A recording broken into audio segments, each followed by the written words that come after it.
പണക്കാരായ ആളുകൾ അവരുടെ സമ്പത്ത് കൊണ്ട് സദക്കയിൽ മുൻകടക്കുന്നു, അവരുടെ സമ്പത്ത് കൊണ്ട് ഉംറ ചെയ്യുന്നു, അവരുടെ സമ്പത്ത് കൊണ്ട് പരിശുദ്ധ മക്കയിലെത്തി ഹജ്ജ് ചെയ്യുന്നു. ഞങ്ങൾക്കത് പറ്റുന്നില്ലല്ലോ, ആ അമല് ചെയ്യാൻ, ആ കൂലി കരഗതമാക്കാൻ എന്ത് ചെയ്യണമെന്ന് നബി തങ്ങളോട് ആശങ്ക പ്രകടിപ്പിച്ചപ്പോൾ നബി സല്ലല്ലാഹു അലൈഹി വസല്ലം തങ്ങൾ പറയുന്നു, ഞാൻ നിങ്ങൾക്കൊരു കാര്യം പറഞ്ഞു തരാം. അലാ ഉഹദ്ദിസുകും ബിശൈഇൻ, നബി തങ്ങളുടെ വാക്കാണ്, ഞാൻ നിങ്ങൾക്കൊരു കാര്യം പറഞ്ഞു തരാം. ഇൻ അഖദതും അദറക്തും മൻ സബഖകും, ഞാൻ ഈ പറയുന്ന കാര്യം നിങ്ങൾ മുറുകെ പിടിച്ചാൽ നിങ്ങൾ ഇപ്പോൾ പറഞ്ഞതാകുന്ന ഈ ആളുകളെക്കാൾ മുൻകടക്കാൻ പറ്റും, ഈ അമൽ മുറുകെ പിടിച്ചാൽ. അപ്പൊ എല്ലാവരും കാതുകൊടുത്തു, പാവങ്ങളായ സഹാബത്ത് മുഴുവനും ശ്രദ്ധിച്ചു. നബി തങ്ങൾ പറഞ്ഞു, തുസബ്ബിഹൂന വ തുകബ്ബിറൂന വ തുഹമ്മിദൂന ഖൽഫ കുല്ലി സ്വലാത്തിൻ മഫ്റൂള 33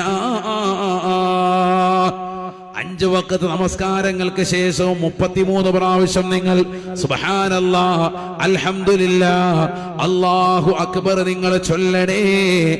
അവർ നേടിയെടുത്തതാകുന്ന പുണ്യത്തേക്കാൾ ഏതാണ് അവർ നേടിയെടുത്തത്? പരിശുദ്ധമായ മക്കത്തുൽ മുക്കറമയിൽ പോയി ചെയ്ത ഹജ്ജാണ്. ഏതാണ് അവർ നേടിയെടുത്തത്? പുണ്യമാക്കപ്പെട്ടതാകുന്ന നഗരിയിൽ പോയി ചെയ്തിട്ടുള്ള ഉംറയാണ്. അവർ ചെയ്ത ഹജ്ജിനേക്കാളും ഉംറയേക്കാളും അവരെ കൊടുത്തു വീട്ടിയിട്ടുള്ള ദാനധർമ്മങ്ങളെക്കാളും നിങ്ങൾ ഉന്നതമായ തലത്തിലേക്ക് എത്തുമേ. 5 വഖത്ത് നമസ്കാരത്തിന് ശേഷം നിങ്ങൾ ഈ ദിക്ർ മുറുകെ പിടിച്ചാലെങ്കിലെന്ന് ഹബീബ് മുഹമ്മദ് മുസ്തഫ